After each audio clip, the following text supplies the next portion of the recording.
আজিকালি কি হৈছে চহৰতো বাদেই দিলো গাঁওবিলাকতো বিহু নোহোৱা হৈছে আৰু সেইকাৰণে চাগে মই লিখিছিলো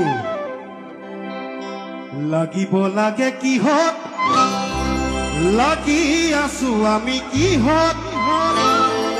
কি চলিছে কি দেখিছো সোণৰ সময় বিধিবৰ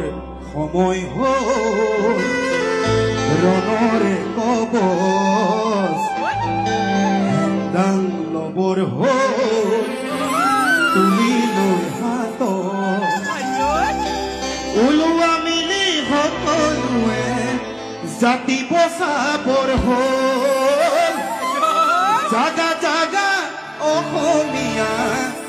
ও জাগিবৰ হ'ল শুনিছা 1 2 3